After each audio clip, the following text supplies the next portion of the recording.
Alhamdulillahi nahmadu wa nasta'inu wa nastaghfiruh wa na'udzu billahi min syururi anfusina wa sayyiati a'malina may yahdihillahu fala mudilla lahu wa may yudlil fala hadiyalah. Asyhadu an la ilaha illallah wahdahu la syarikalah wa asyhadu anna Muhammadan 'abduhu wa rasuluh wa safiyyuhu wa khaliluh addal amanah wa nasahal ummah wa jahada fi sabilihi haqqa jihadih. Rekan-rekan semuanya, ikhwah fillah rahimakumullah, kita melanjutkan kajian surah Hud yang belum selesai ya. Terakhir kita kemarin sampai kepada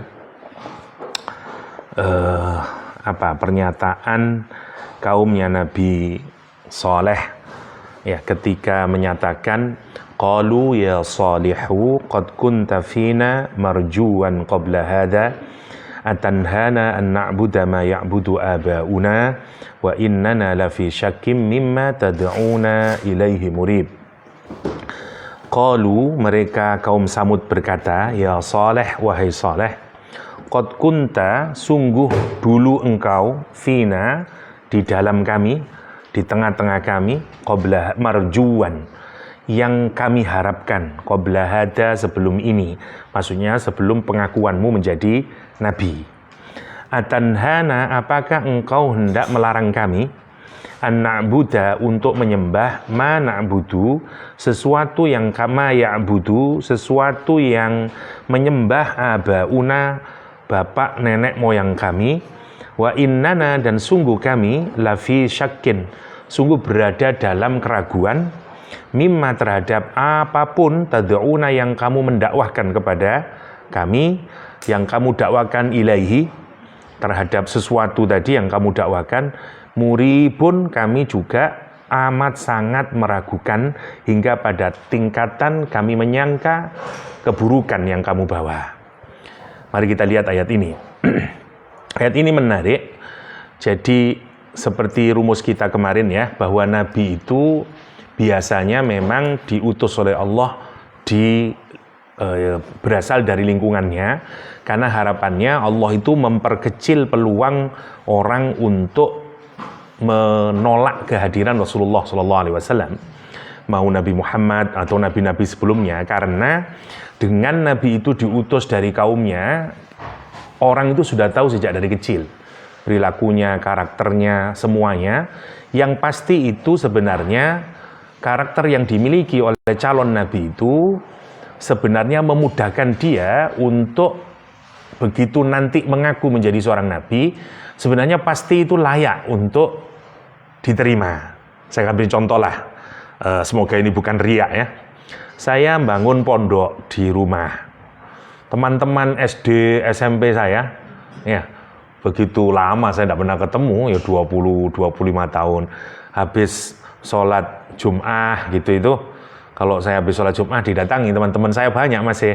Nah itu terus bilang, kalau saya itu aku wis ndak ragunya sampean. Soalnya mulai biyen cilik aku wis ero sampean ku rajin belajar. Dadi lek saiki iso nggih pondok, aku percaya. Nah, misalnya menarik ya. Jadi ya meskipun aku ndak apik rek, ya gak apa. Tapi maksudnya sebenarnya kalau kita ini memiliki karakter-karakter yang kemudian masyarakat mengapresiasinya, begitu karakter itu kemudian mencocoki dengan apa yang diperkirakan oleh masyarakat, begitu nanti orang itu mencapai sesuatu, orang akan melihat sebagai sesuatu yang wajar. Ya, misalnya sampean nonton orang seperti sopo lah, ya. Tapi lek nonton Gibran lah ndak loh.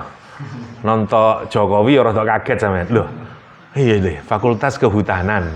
Loh, moro dadi pedagang. Loh, wis dadi presiden ya. Nah, kan rada antik. Jadi kalau ada penolakan rada wajar. Kan ngono to. Misalnya Kaisang, ya misalnya atau apalah ya. Tapi kalau Anda melihat memang ini dididik dari awal terus. Jadi kalau orang itu menolak, hampir tidak terbuka peluang untuk orang melakukan penolakan. Menolak maksudnya ya. Lah Nabi itu hampir semuanya begitu. Dia sudah di planning oleh Allah, karena Nabi itu dia dalam ahli sunnah wal jamaah itu pilihan, dipilih oleh Allah. Ya, jadi Allah mendesain para nabi untuk memiliki kesiapan sehingga masyarakat itu lebih mudah reseptif untuk menerima bahwa dia seorang nabi. Kan gitu toh. Kan sampean rada ragu toh, lek duwe kanca mau weler biyen, nyolongan, terus nyontekan, moro-moro dadi dosen. Lah rada ragu toh. Hah? Kok iso dadi dosen arek iku? Lah ngono toh. Wong biyen koyo ngene dan seterusnya. Jadi karena hidupnya itu tidak menunjukkan perjalanan yang natural untuk sampai ke sana. Nah, Nabi itu tidak begitu. Sampean kalau perhatikan semua Nabi tidak begitu. Itulah yang disebut dengan kalimat di sini marjuan, gitu. Sesuatu yang diharapkan. Kenapa? Karena kalau di dalam tafsir ada banyak maknanya ya. Yang pertama, dianggap kata dia aikunna narju antakuna fina sayyidan qabla hada. Kami itu mengharapkan kamu nanti menjadi leader kami. Jadi sayyid kami.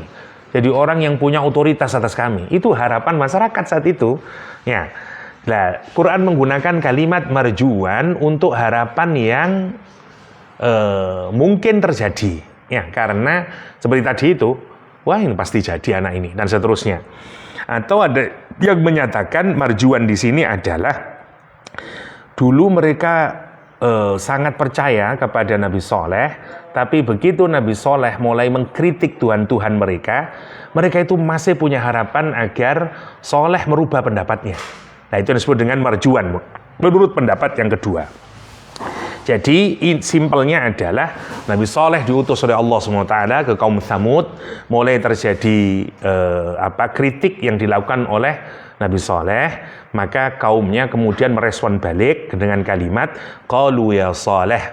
Mereka berkata wahai Soleh.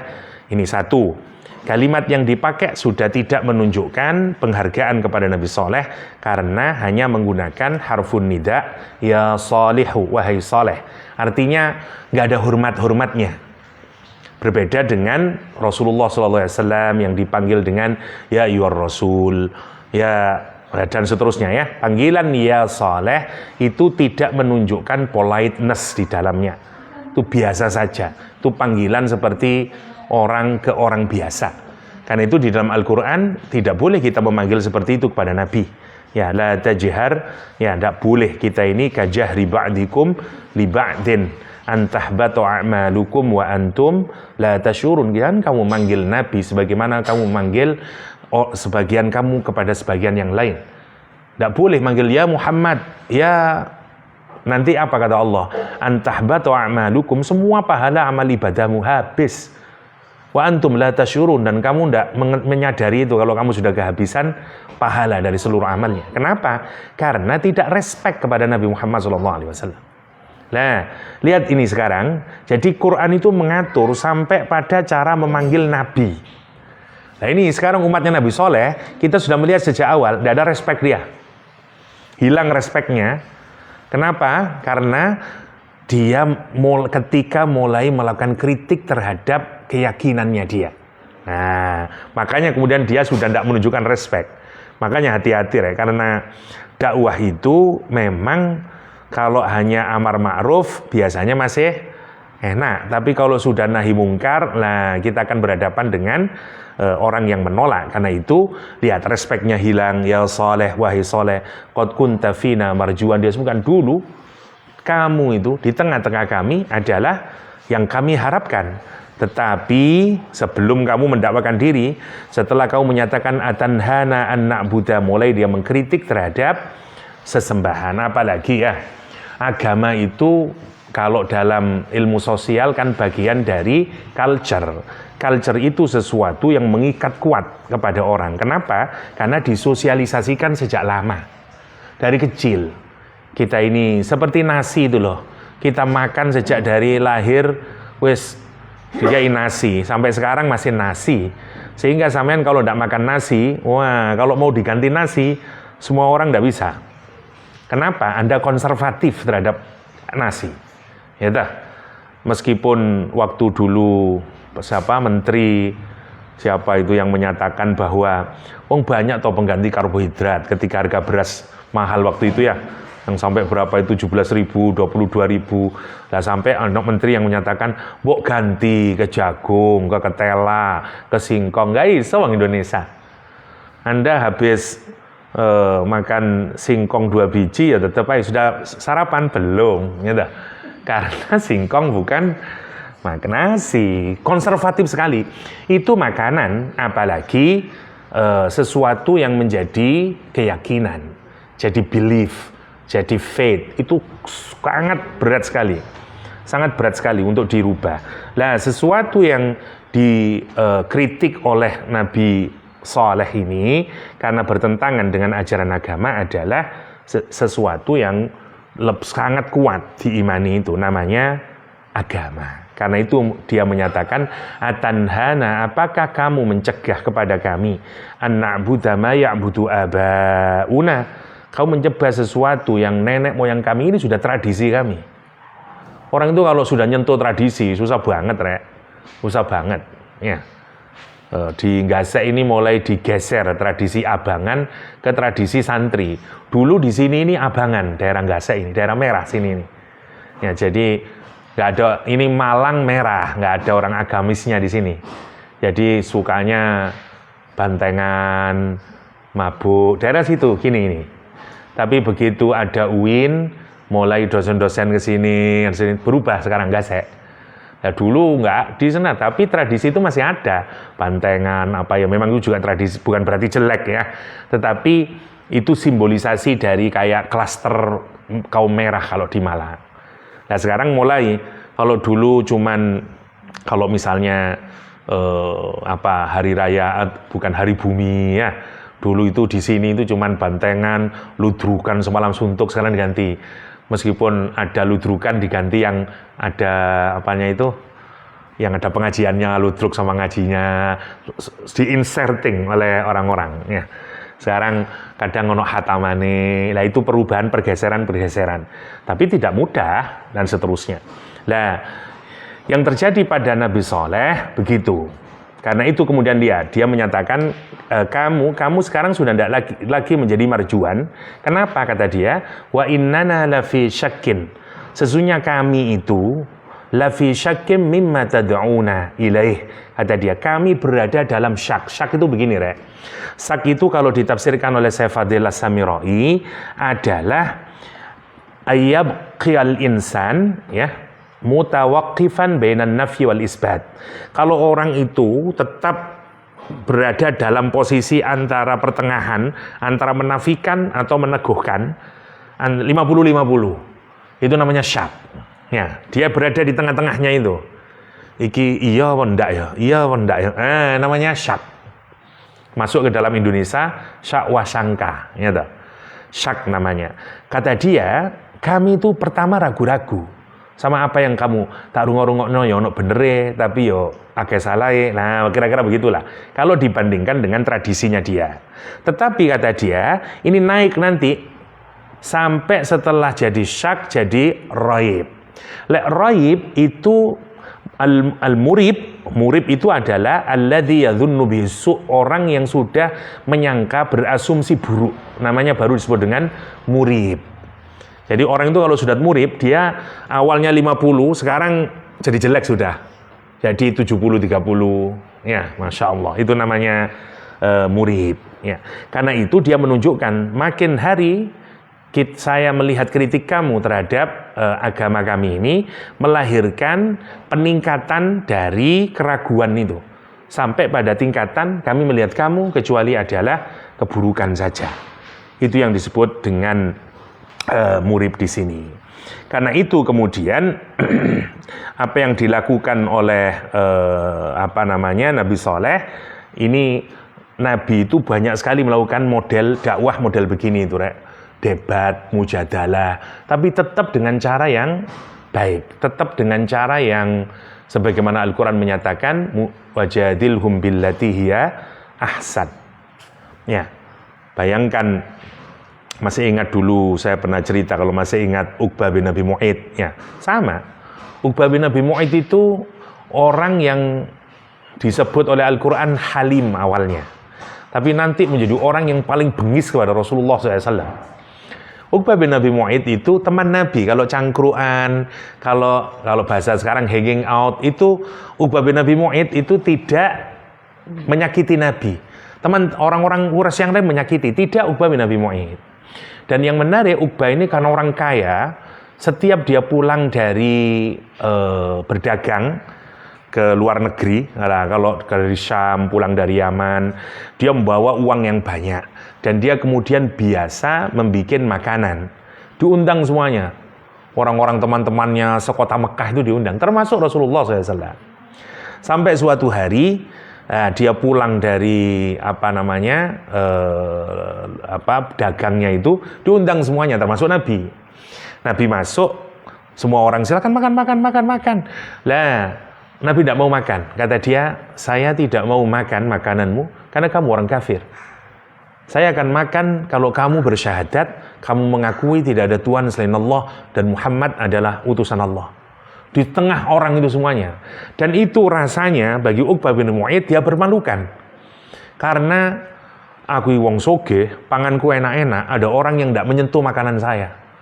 Dan rendah harga diri saya menjadi jatuh, kira-kira begitu. Akhirnya karena menjaga harga dirinya, dia kemudian bersyahadat di depan semua orang. Kenapa? Mari Muhammad, kamu tidak makan? Enggak, kamu orang kafir, saya tidak akan makan makananmu. Oke. Asyhadu an la ilaha illallah, asyhadu anna Muhammad Rasulullah. Dah dimakan sama Nabi. Setelah itu ramai orang Quraisy. Wah, qad soba, kata dia. Sungguh dia sudah convert ke dalam agamanya. Jadi orang itu sobiin, salah satu makna sobiin itu, ini sudah jadi istilah kalau di Mekah dulu soba, ya. Itu orang kalau convert dari satu keyakinan ke keyakinan yang lain, namanya soba'a. Nah, dan itu juga sebagian ulama mengartikan sobiin adalah orang yang mengambil keluar dari agama mainstream di tengah-tengah masyarakat, namanya sobiin. Ya, misalnya semua orang menyembah Trinitas, yuk keluar menjadi unitarian, nah kamu sobiin, ya. Semua orang Syiah, kamu sendiri ahli sunnah, sobiin. Nah kira-kira begitu. Lah kata dia, kenapa kamu kata dia, wah Uqbah bin Abi Mu'aid sekarang sudah menjadi sobe. Lah apa yang terjadi kemudian? Lah Uqbah bin Abi Mu'aid ini punya teman dekat, close friend, namanya Umayyah bin Khalaf. Dia ini di dalam Al-Quran disebut sebagai Khalil. Khalil itu dari kata khullah, kalau kaki, tangan kita diginiin, ya, saking dekatnya namanya khullah. Khalil adalah teman yang begitu dekatnya. Sampai dalam bahasa Arab, Khalil biasanya diartikan dengan apa? Kekasih, ya, Khalili, ya. Ya Khalili, wahai kekasihku. Nah, ini dia punya Khalil, best friend, ya, close friend, dari Uqbah bin Abi Mu'aid. Begitu pulang, Umayyah sedang pergi saat itu. Dia gantian dagangnya, dia datang dari Syam, sementara Uqbah sudah berada di rumahnya. Terus sampai di rumahnya dia bertanya, gimana kabar kamu? Tanya sama istrinya, baik-baik saja. Gimana kabar teman saya? Umayyah tanya sama istrinya, gimana kabar teman saya, yaitu Uqbah bin Abi Mu'aid. Katanya Umayyah, temanmu sekarang sudah convert. Dia mendapatkan keburukan dari Muhammad. Kaget dia, malam susah, tidak bisa tidur, karena itu best friend-nya, ya, sohibnya kalau bahasa kita. Nah begitu esok hari dia datangi. Siapa yang mengucapkan salam duluan? Uqbah bin Abi Mu'aid. Wah, diucapin salam, dia tidak mau menjawab salamnya. Kata dia, kenapa kamu tidak ucap salam saya? Bagaimana saya menjawab salammu, tahiyyahmu, kalau kamu sudah terpindah kepada agamanya Muhammad? Kata dia, loh, ada apa? Sudah tahu, kamu itu sekarang bolone Muhammad, ya, karena kamu telah masuk Islam gini-gini. Orang-orang semuanya bilang. Kata dia, enggak, bukan begitu masalahnya. Ini adalah masalah sosial saja. Saya itu bukan masuk Islam, cuman saat itu saya malu karena di depan orang satu-satunya yang tidak mau makan Muhammad. Lah daripada saya malu, udahlah, saya suruh saya baca syahadat, ya saya baca syahadat. Enggak, saya tidak percaya. Sampai kamu datangi Muhammad, kamu ludahi Muhammad sekarang juga. Lah, orang itu jadi jelek gara-gara konco. Ya dah. Dia datang ke Nabi Muhammad, dan di depan Nabi dia meludah. Ada satu riwayat, ada dua riwayat. Riwayat yang pertama tidak nyampe, jadi balik maneh ludahnya itu dan membakar pipinya. Nanti di perang Badar dia ketika mati itu orang tahu ketika nanti dipenggal kepalanya oleh Ali bin Abi Thalib, dia masih ada bekas air ludah yang dulu kembali lagi ke pipinya dan itu membakar pipinya. Masya Allah ya. Yang kedua enggak, Nabi mengusap saja. Ya begitu di ludah ini itu Nabi menyatakan, kata Rasulullah SAW, sungguh ya Allah akan menghinakanmu dan seterusnya lah. Ada redaksinya sebenarnya, biar saya tidak keliru ya, saya bacakan redaksinya. Di mana redaksinya?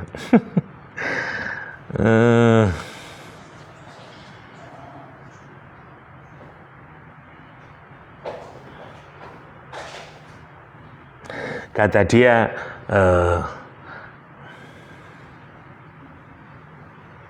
Nabi ketika mengusap begini, Nabi kemudian menyatakan, in wajadtuka kharijan min jibali Makkah adribu unuqaka sabra, kata Nabi Muhammad SAW. Jika saya mendapatimu keluar dari kota Makkah, saya akan membunuhmu. Saya akan pukul tengkukmu ini nanti. Akan saya penggal lehermu, kira-kira begitulah bahasa kita. Ya. Nah, begitu terjadi perang Badar, Uqbah bin Abi Mu'aid itu ketakutan. Ya, dia nggak mau ikut perang Badar. Orang-orang menyatakan, ayo keluar, kenapa kamu tidak keluar? Kata dia, enggak, kamu ingat enggak, Muhammad bilang ke saya, bahwa kalau saya keluar dari kota Mekah, saya akan terpenggal kepala saya. Kata dia, kamu itu kan sudah punya Jamalun Ahmar. Kamu kalau bahasa sekarang, kamu kan punya Ferrari. Unta merah itu unta yang paling mahal saat itu, larinya paling cepat, dan tidak bisa dikalahkan dengan yang lain. Kata dia, laka jamalun ahmar la yudrak walau kanatil hazimah. Kata dia, kamu kan punya Ferrari kalau bahasa sekarang ya, unta merah. Ferrari kan merah ya. Kamu kan punya Ferrari, kata dia. Nanti kalaupun kamu kalah, kamu kan bisa mengendarai untamu dan lari menjauh dari sana. Akhirnya dengan omongan para sahabat-sahabatnya itu bergerak dia. Dan dalam pertempuran itu, ya apa yang terjadi kemudian, untanya justru lari ke arah yang salah dan ditangkaplah dia menjadi tawanan. Maka dia termasuk tawanan yang nanti dipenggal, ya. Karena dia memusuhi Rasulullah SAW, begitu mau dipenggal dia bilang apa? Ataqtuluni min baini haula, kata dia. Apakah engkau akan membunuhku di hadapan semua orang ini? Kata dia, na'am. Bima? Ali disuruh oleh Rasulullah. Dia bertanya, Ali, you mau bunuh saya di hadapan semua orang ini? Coba, salah saya ini apa? Ada dia. Dia bilang apa? Bi kufrika wa fujurika wa utuwika ala Allah ta'ala wa rasulih alaihi salatu wassalam. Kata dia, saya akan memenggalmu disebabkan kekufuranmu, disebabkan kriminalmu, disebabkan perbuatan yang melebihi batas yang kamu lakukan kepada Allah dan kepada Rasulnya. Atau dalam riwayat lain, disebabkan dulu engkau meludahi Rasulullah SAW, katanya Ali bin Abi Thalib. Lah, untuk orang ini turun ayat Al-Quran berkenaan dengan musuh Nabi.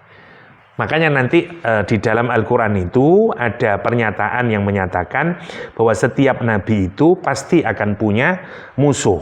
Ya, kata Al-Quranul Karim, memang setiap nabi itu akan ada musuh dari kalangan jin dan dari kalangan manusia.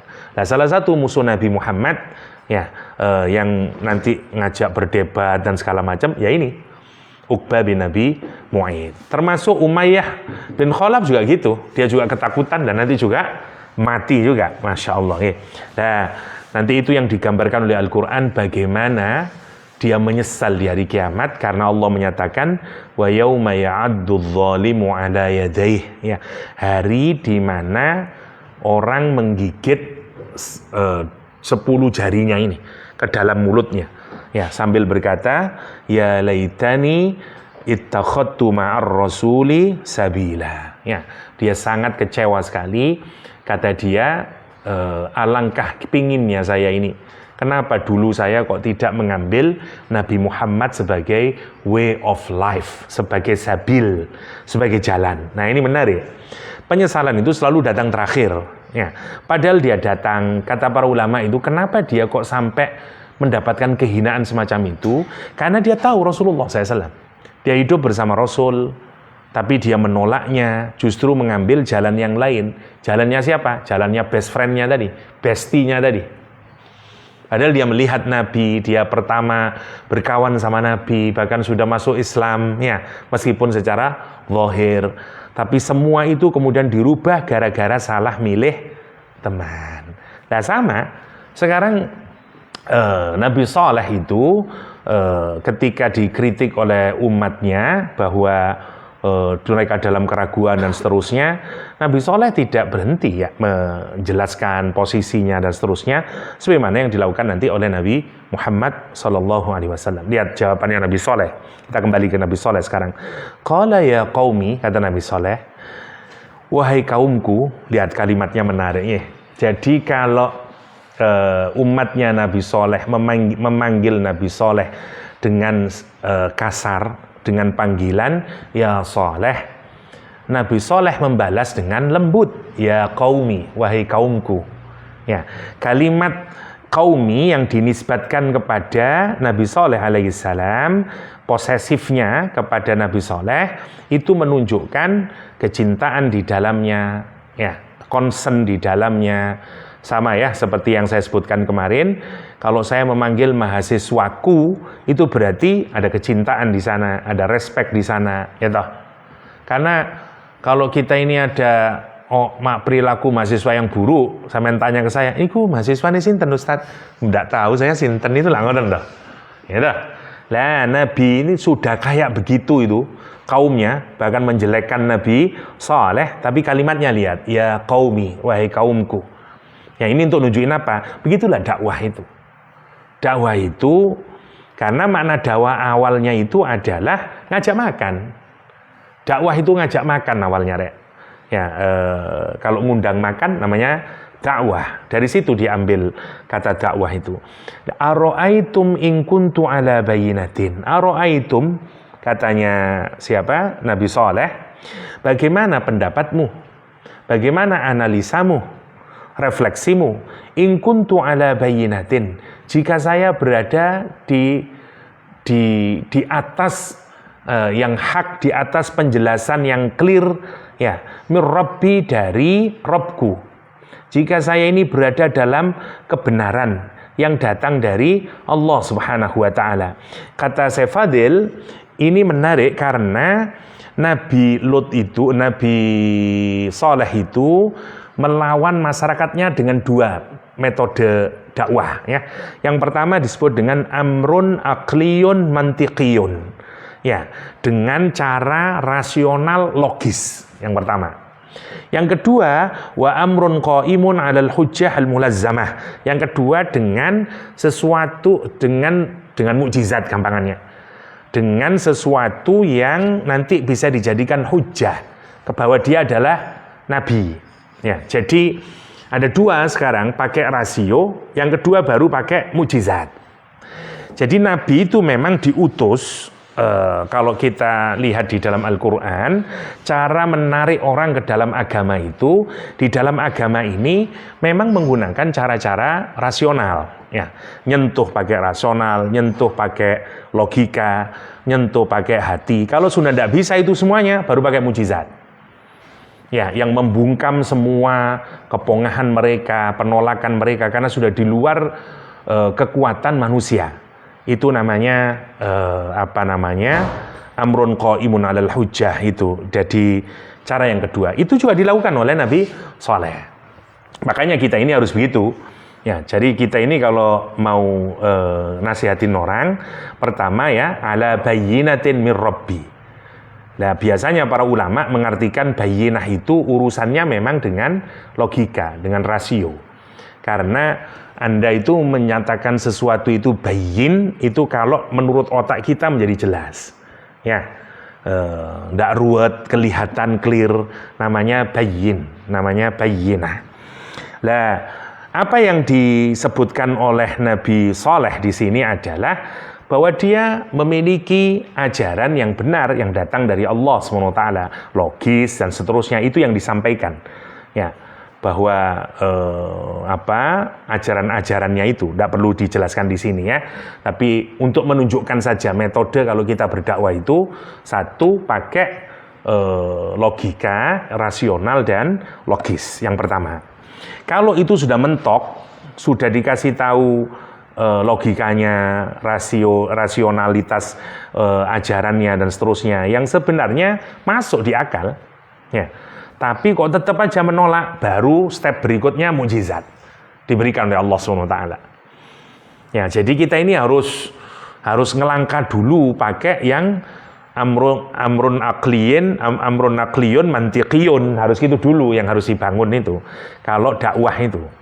Makanya harus dijelaskan, kadang-kadang kapan saja lah, terutama untuk anak-anak sekarang, kenapa mereka mulai meragukan agama itu, ya karena tidak ada penjelasan yang rasional. Tidak ada penjelasan yang rasional. Itu yang penting harus kita pikirkan kalau kita ini mengajak orang di jalan Allah SWT. Hadirkan pemahaman agama itu yang bisa masuk ke akal mereka, sehingga mereka bisa sadar, oh iya ya, benar ini, dan seterusnya. Itu penting, karena kita ini makhluk rasional. Makhluk rasional. Karena itu Quran menyatakan, in kuntu ala bayyinatin mir rabbi. Nah, misalnya kenapa kok harus sholat? Kenapa hukum zina kok rajam? Kenapa? Lah kadang-kadang orang itu harus difahamkan sampai dia masuk ke rasionalnya. Kenapa ya kok begini ya? Kenapa kok harus begini dan seterusnya. Lah penting untuk dijelaskan. Jangan udah didoktrinasi pokoknya ngene lah, enggak bisa begitu itu. Ya, jadi cara kita berdakwah itu begitu, nomor satu. Kalau sudah mentok semuanya usaha kita untuk berdakwah dengan cara metode yang pertama ini, logis dan rasional, kalau belum diterima baru kita naik yang kedua, mukjizat. Nah, kalau ini sudah bukan wilayah kita, Allah nanti. Itu yang dilakukan oleh Nabi Saleh. Apa yang terjadi kemudian? Sudah dijelaskan ditolak, baru mereka minta menunjuk satu batu karang, ada yang menyatakan bukit, macam-macam kalau kita lihat riwayatnya, dan mereka minta kepada Nabi Saleh, tolong keluarkan unta yang hamil 10 bulan keluar dari bongkahan batu itu. Nabi Saleh terus berdoa kepada Allah SWT, dan pecahlah batu itu, keluar unta dengan yang sedang hamil 10 bulan. Itu unta paling mahal. Harta yang paling mahal bagi orang Arab saat itu adalah memiliki unta hamil 10 bulan, karena itu hampir mau babaran, ya. Dan itu paling mahal unta begitu itu. Makanya salah satu gambaran dari yaumul kiamat di dalam Al-Quran digambarkan kalau unta-unta yang sudah umur 10 bulan ditinggalkan oleh orang Arab. Kenapa? Terus tidak peduli lagi, ibaratnya duwe Ferrari, duwe Lamborghini, karena saking ngerinya. Wa idal isyaru uttilat. Ya. Ingatlah ketika unta yang umur 10 bulan itu hamil 10 bulan dah ditinggalkan karena ngerinya hari kiamat. Lah, ini untanya hamil 10 bulan. Wah, pecah langsung.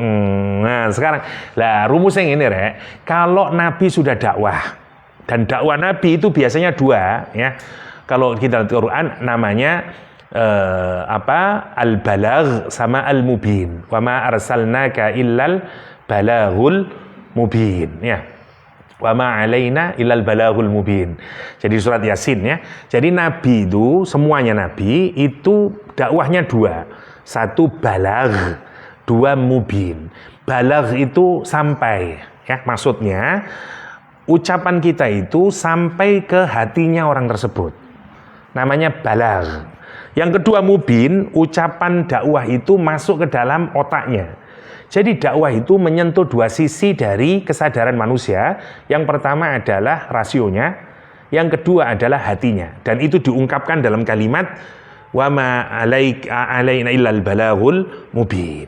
Ya, tidaklah aku ini buat kalian hanyalah seorang pemberi, penyampai dan seorang yang memberikan penjelasan. Ya, itu balagh sama mubin. Jadi dua di situ. Lah kalau ini sudah didakwahkan oleh Nabi, ya, Nabi Soleh pada kasus ini, mereka sudah faham, sudah jelas, statementnya sudah difahami, dan mereka tetap menolak, lah lahirlah yang kedua, mukjizat. Semuanya begitu kalau sampean lihat semua dakwanya Nabi itu. Kalau mukjizat sudah turun, terus mereka masih mendustakan, azab. Urutannya begitu hukum sosialnya.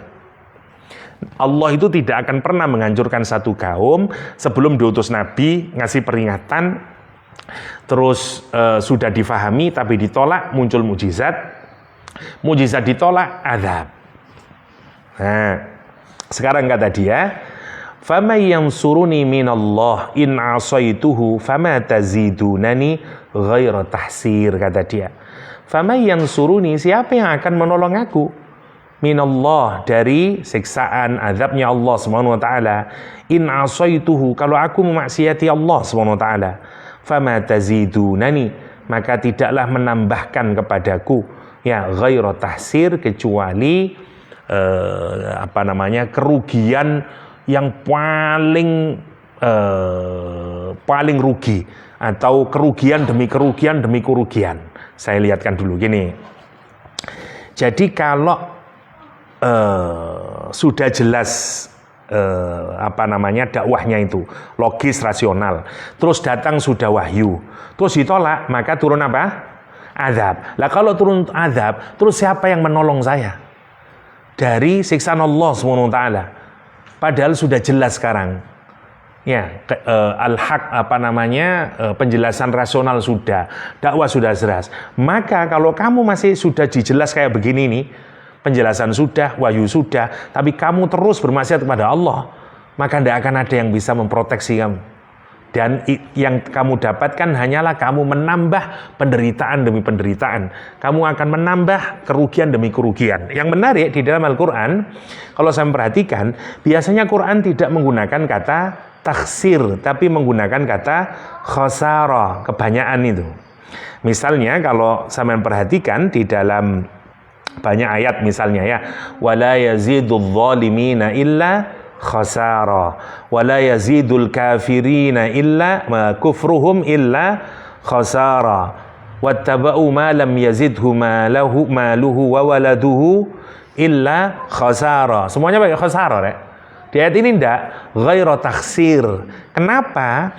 Karena begini, orang zalim itu dia enggak tahu, karena itu dia dapat kerugian. Kalimat yang dipakai oleh Al-Quran ya cuma satu kerugian, illa khasara wala yazidul kafirin. Orang kafir tidak akan dapat tambahan kekufurannya kecuali kerugian. Udah.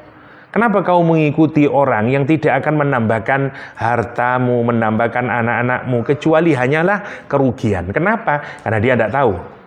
Nah, Quran sekarang menjelaskan ini ada orang, dia sudah tahu, sudah datang petunjuk pada dia, sudah dijelaskan, ditambahi mukjizat. Karena itu Quran tidak menggunakan khasara, tapi menggunakan taksir, masdar dari khasara yang dikasih tasdid, ya, sehingga maknanya ini menjadi mubalaghah maknanya.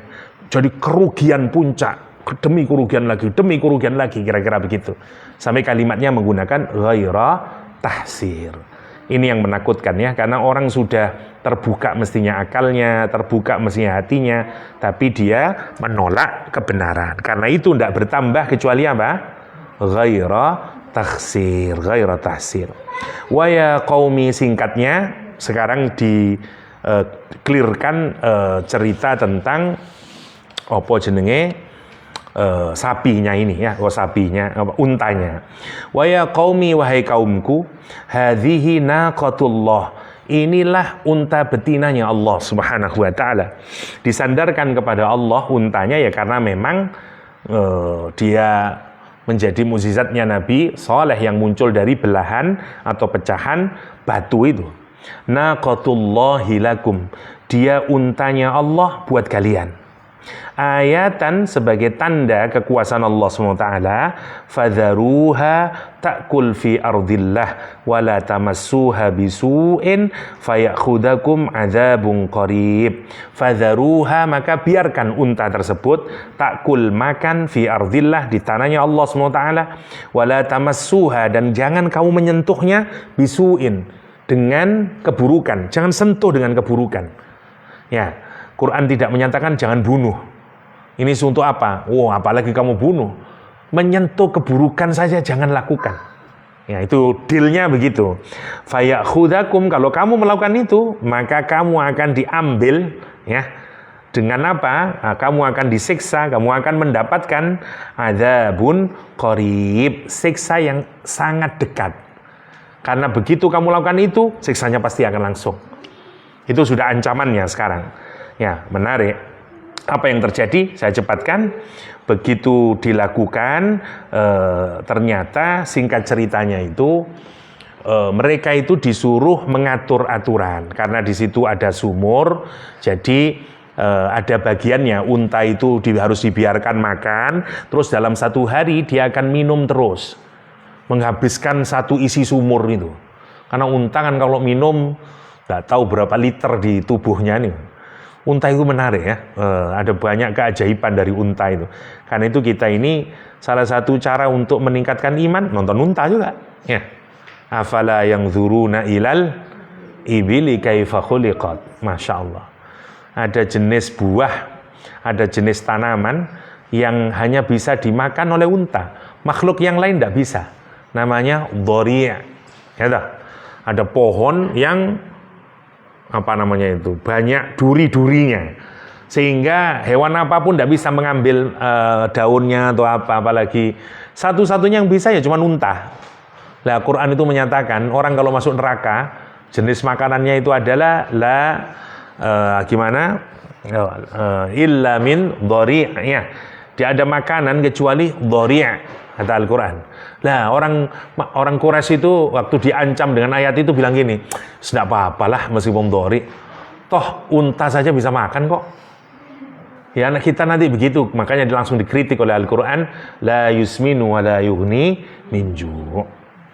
Ya, ada 3 makanan orang di neraka itu, Rek. 1 zakum, 2 dhari', 3 rislin.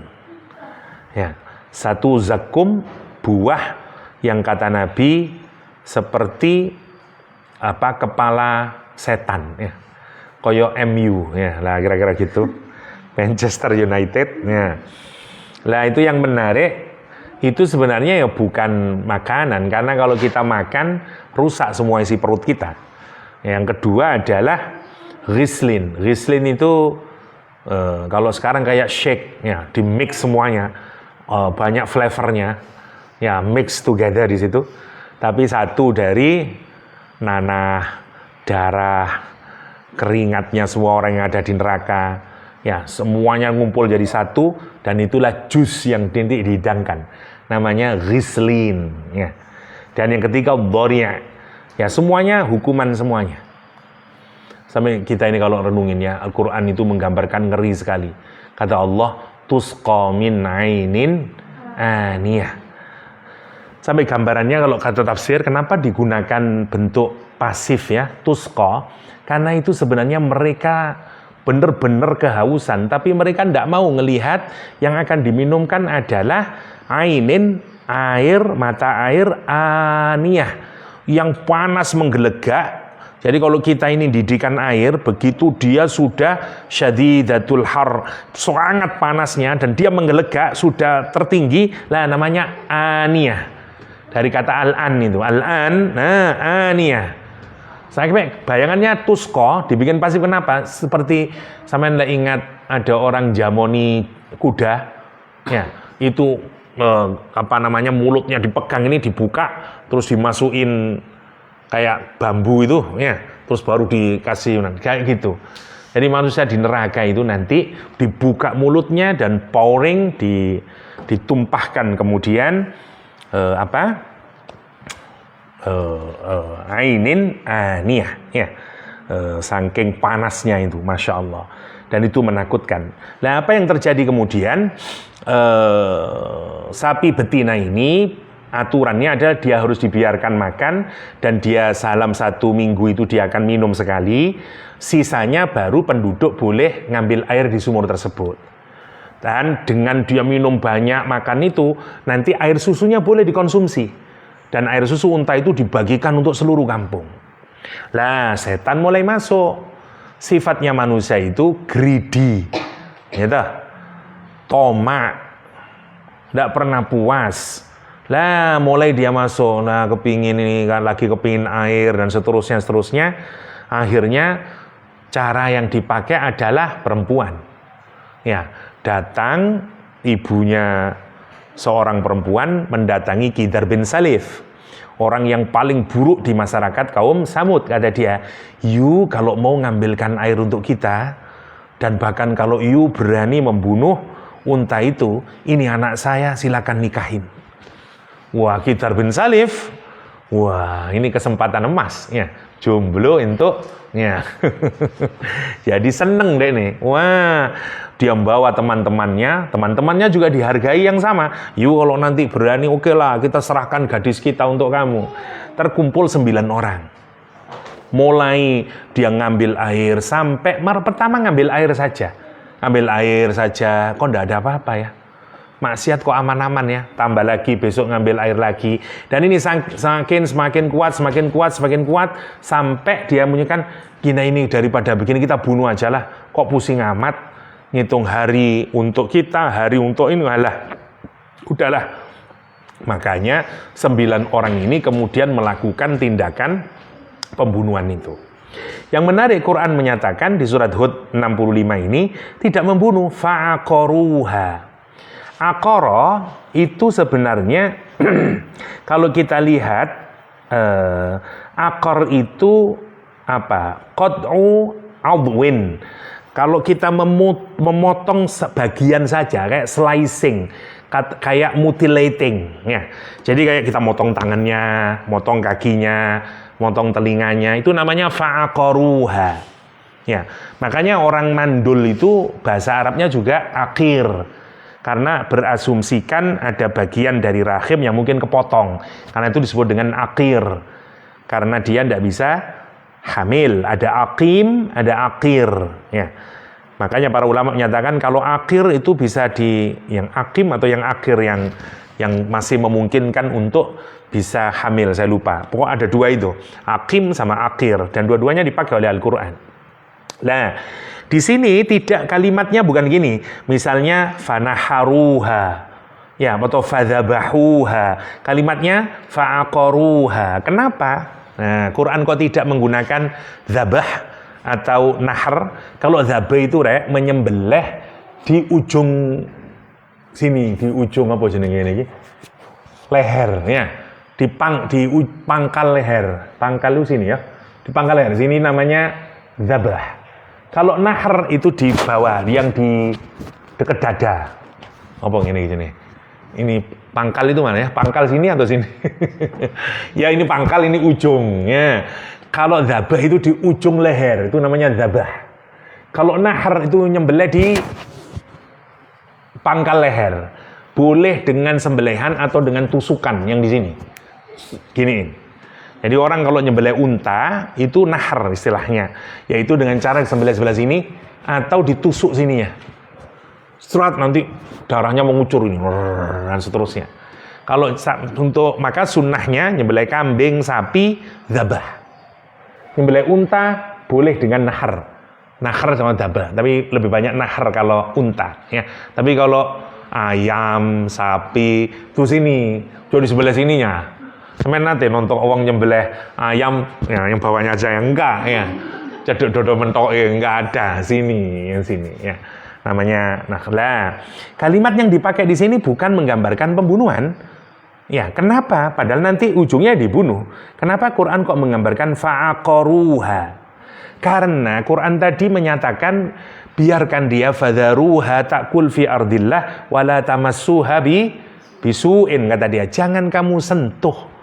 Maksudnya, jangan kamu melakukan perbuatan yang buruk, hatta yang paling terkecil sekecilnya.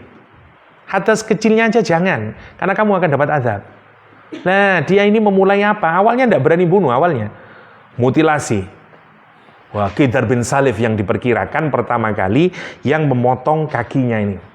Ya, didengkuli, diserat sama Qidar bin Salif, jatuh dia, dan seterusnya. Nah, yang menarik lihat, kalimat yang dipakai jamak fa'aqaruha. Padahal yang melakukan inisiatif satu orang, namanya Qidar bin Salif. Kalau di surah di surah itu apa yang ada Samud itu kan Asy-Syams ya, idzim ba'atsa ashqaha, ketika bangkit ashqaha, orang yang paling terburuk, orang yang paling celaka di kalangan mereka. Ashqa di ayat ini oleh para mufassir dirujukan pada satu orang namanya Qidar bin Salif. Ya, tetapi kenapa meskipun satu orang yang melakukan, Quran menggunakan bentuk jamak fa'aqaruha, mereka membunuhnya? Karena meskipun kenyataannya Qidar bin Salif menjadi pemimpin, nanti diikuti oleh 9 orang, tapi semua penduduk pada saat itu juga ikut serta mengencourage pembunuhan. Ibaratnya setelah kita ini kalau pernah sampean kalau nonton orang digebukin, ya, terus yang lain ikut sorak-sorak, dan seterusnya. Nah, kira-kira begitu. Jadi semua orang-orang kaum Samud saat itu menjadi cheerleaders-nya. Nah, karena itu Quran menggunakan fa'aqaruha, ya, bukan fadzabahuha. Begitu, atau nahar, enggak. Faqala, apa katanya Nabi Nuh? Tamatta'u fi darikum salasata ayyam. Karena kamu sudah mentok sekarang, nasihat sudah, dakwah sudah,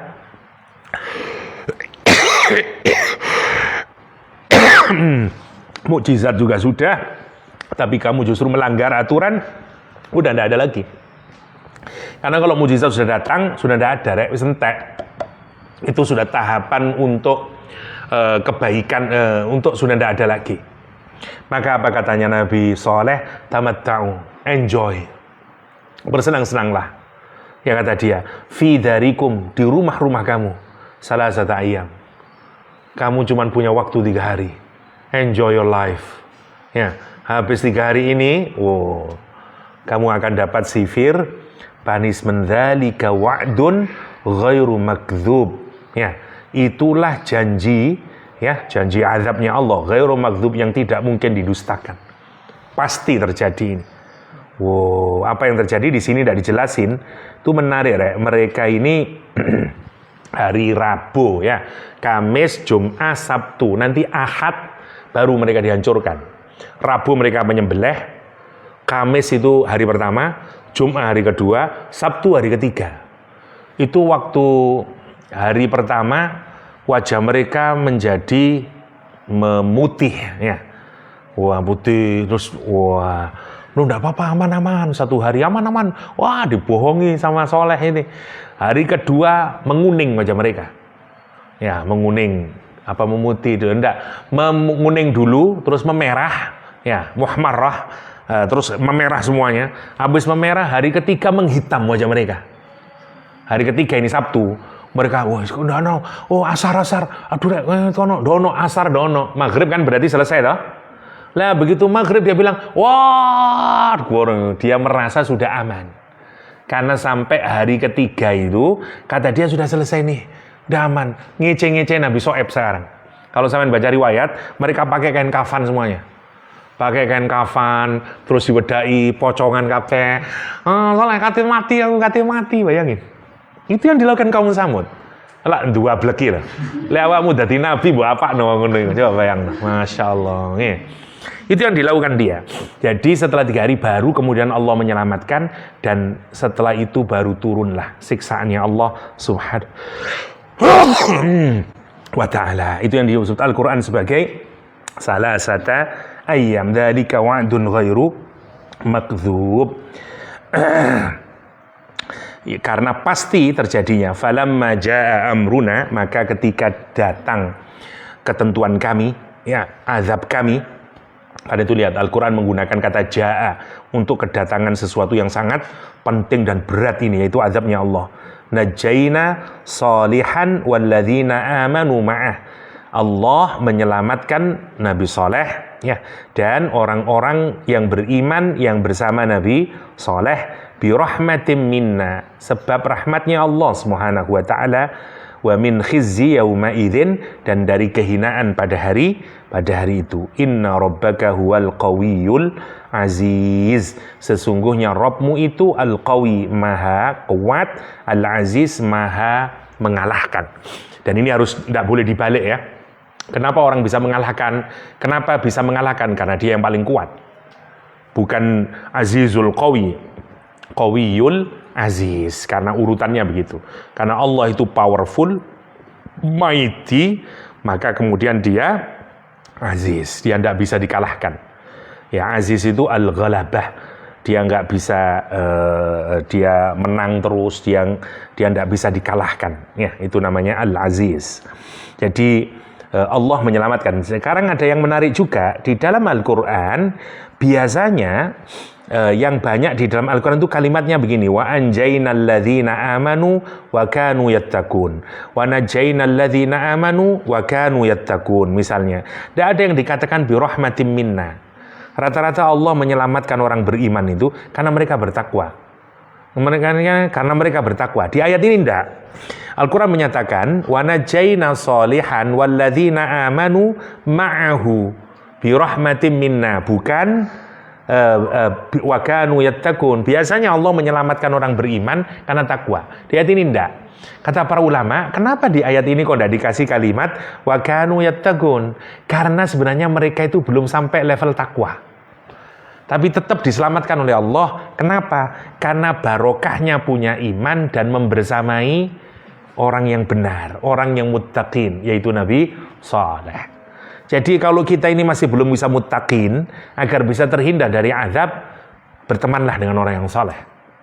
Karena berteman dengan yang tidak soleh jadinya seperti Uqbah bin Abi Mu'ayth tadi. Ya, jadi kalau kita berteman dengan yang soleh, nanti rahmatnya Allah juga akan mengenainya. Ya, itu yang disebut dengan kenapa Quran menyatakan bi rahmatin minna, bi rahmatin minna. Saking napa namine besarnya rahmatnya Allah Subhanahu wa taala, meskipun bukan level orang yang beriman, tapi masih mendapatkan curahan rahmatnya Allah Subhanahu wa taala. Itu saking hebatnya. Tapi bagi orang yang salah milih teman, wah, seperti yang digambarkan di surat Al-Furqan itu, kecewa dia nanti. Ya, makan kenapa dulu? Kan seperti Uqbah bin Abi Mu'ayth sudah duduk bersama Nabi, ngobrol sama Nabi, bersahadat sama Nabi, tapi dia justru beralih. Dia sampai menyatakan menarik, kata Al-Quran itu, ya wailata laitani, kata dia, lam attakhid fulanan khalila. Ya wailata, kata para ulama lughah, awalnya itu ya waili, awalnya. Atau ya wailati, tapi diganti ya wailata. Pertanyaannya, kenapa kok ya wailata bukan ya waili misalnya? Karena ini salah satu ijaz bunyi Al-Quranul Karim ya. Karena kalau orang bunyi itu wajahnya tersenyum. Sampeyan lek ngomong tersenyum. Makanya orang di foto itu kalau orang Inggris ngomongnya apa? Say cheese gitu. Nah, kalau di foto say cheese. Lewat Indonesia buncis gitu. Ya, biasanya gitu baru di foto kemudian. Sampai enggak mungkin di foto ngomong apalah jagung elek. Enggak. Makanya harus Nah, katanya kenapa kok enggak ungkapannya kok enggak bukan ya waili? Karena orang itu kalau masuk neraka terus ngomong ya waili, kan enggak cocok Tarek. Masa kon kate mlebu surga terus ya waili. Ya enggak mungkin lah. Karena itu secara keindahan ijaznya itu karena untuk sampai menyesuaikan dengan gambaran jasad yang nomor satu. Nomor dua, hatta memang semua unsur kenikmatan di neraka itu semuanya dihilangkan. Sampai mikir ropoai kenikmatan di neraka itu semuanya dihilangkan. Masya Allah ya. Termasuk raut muka itu loh, tidak boleh senyum aja, tidak boleh. Wujuhu yauma idzin khasyi'ah wa khasya'atil aswad, kata Al-Qur'an Karim. Suaranya khusyuk, ya, wajahnya ini penuh khusyukan, ketakutan dia. Masya Allah ya. Sampai senyum aja tidak boleh. Ya wailata, kata dia, aduh hancur saya. Laitani, kenapa dulu saya attakhid fulanan lam attakhid fulanan khalila. Mengapa dulu saya kok ngambil sopo itu saya? Menarik ya. Padahal dulu di dunia raket sekali dah. Karena dia bestinya. Tapi begitu di akhirat dia lupa sama namanya. Wis opo koncoku iku yo. Tuh, karena nanti semua teman al-akhilla itu semua akan saling memasukkan orang ke dalam nerakanya Allah. Makanya hati-hati milih besti itu. Ya. Pilihlah orang yang sama-sama iman. Ya.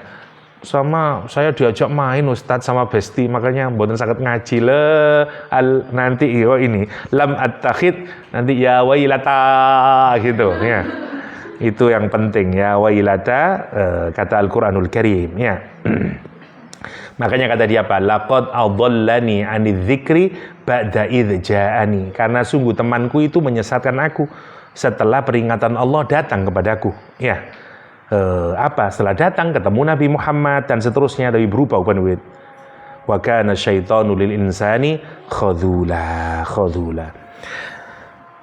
Inna rabbaka wa akhadatil ladzina zalamu sayha fa asbahu fi diyarihim jasimin ka'an lam yaghnaw fiha ala inna samuda kafaru rabbahum ala bu'dal li thamud. Oh ya, tinggal sedikit ya, enggak apa-apa lah, kita cepetin aja.